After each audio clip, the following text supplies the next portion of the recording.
Di sini saya akan mempresentasikan tentang risiko pembiayaan, merupakan materi dari mata kuliah manajemen pembiayaan. Adapun materi yang akan saya bahas di sini ada unsur-unsur dasar hukum, tindakan pengelolaan risiko, risiko bank syariah, masalah penyaluran dana, penerapan, dan terakhir kesimpulan. Undang-undang yaitu sesuai Undang-Undang Republik Indonesia Nomor 21 Tahun 2008 tentang Perbankan Syariah. Pembiayaan adalah penyediaan dana atau tagihan yang dipersamakan dengan transaksi bagi hasil dalam bentuk mudharabah, musyarakah, transaksi sewa menyewa dalam bentuk ijarah, atas sewa beli dalam bentuk ijarah mutahiyyah bil tamlik, transaksi jual beli dalam bentuk piutang murabahah, salam, dan istisna. Nah, adapun dasar hukumnya, manajemen risiko menurut PBI Peraturan Bank Indonesia Nomor 2/2005/PBI/2011, manajemen risiko adalah serangkaian metodologi dan prosedur yang digunakan untuk mengidentifikasi, mengukur, memantau, dan mengendalikan risiko yang timbul dari seluruh kegiatan usaha. Kemudian pengelolaan risiko. Pengelolaan risiko adalah upaya yang sadar untuk mengidentifikasi, mengukur, dan mengendalikan bentuk kerugian yang dapat timbul. Ini merupakan upaya yang terus-menerus karena risiko akan dihadapi oleh siapa saja, baik besar maupun kecilnya risiko. Nah, kemudian di sini ada unsur-unsur dari risiko pembiayaan, yaitu yang pertama ada pihak yang terlibat. Nah, pihak yang terlibat ini maksudnya sebuah transaksi terjadi apabila ada pihak dari kreditur dan juga debitur. Kemudian yang kedua ada nilai ekonomi. Nilai ekonomi di sini merupakan penyerahan sejumlah uang atau benda yang dapat dijadikan sebuah objek transaksi. Kemudian yang ketiga ada kepercayaan. Kepercayaan ini merupakan poin penting dalam transaksi karena tanpa adanya kepercayaan dari seorang kreditur kepada debiturnya, maka transaksi tidak akan terjadi. Kepercayaan ini dianalisis dari back checking. Kemudian ada waktu. Waktu di sini merupakan penjelasan periode dari periode pencairan dana, kemudian periode peminjaman. Kemudian unsur yang terakhir yaitu kompensasi atau imbalan. Kompensasi ini merupakan sistem bagi hasil bagaimana sebuah bank, kreditur dan pihak debitur ini mendapatkan hasil yang sama atau keuntungan yang sama, dan juga seperti itu juga dalam imbalan. Kemudian ada tindakan pengelolaan risiko. Yang nomor satu yaitu identifikasi risiko dan pemetaan risiko. Itu kemampuan untuk menganalisa dan memprediksi kejadian yang akan dihadapi organisasi. Maksudnya di sini yang akan dihadapi oleh pihak debitur dan juga kreditur.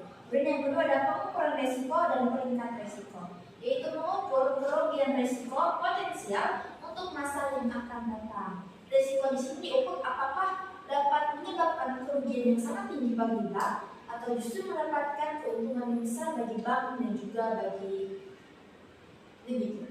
Kemudian yang terakhir, menegaskan profil risiko dan rencana manajemen, yaitu berkaitan dengan visi strategis dan organisasi.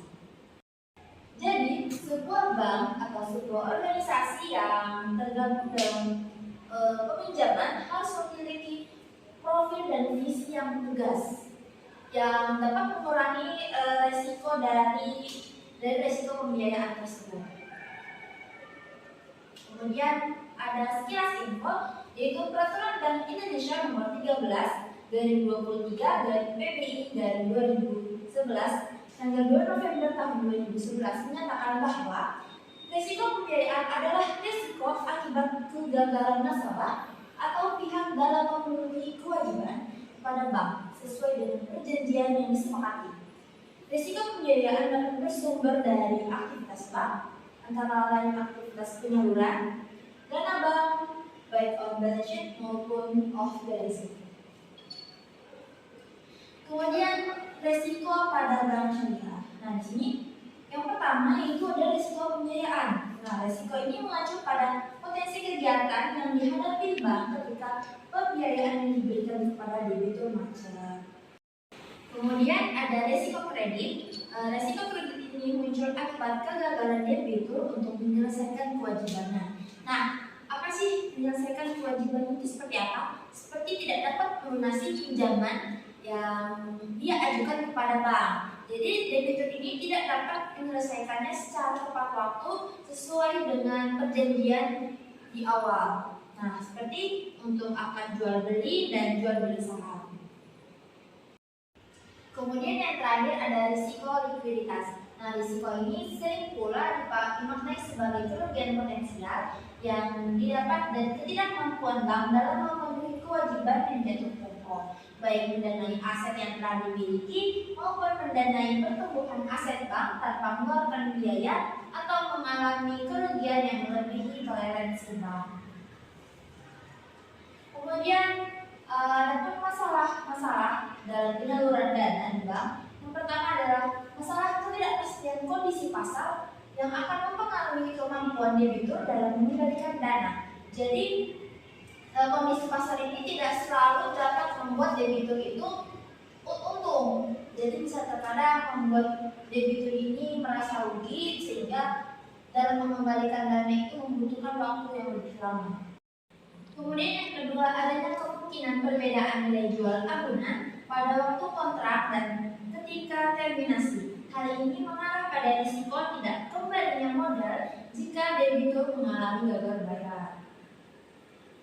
Kemudian yang ketiga, masalah kredibilitas informasi yang diberikan debitur pada waktu pengajuan proposal pembiayaan. Yang keempat, masalah liability akibat banyaknya debitur yang dibiayai namun nilainya kecil. Dan yang terakhir, masalah ketidakmampuan bank dalam membedakan sebab terjadinya bayar debitur.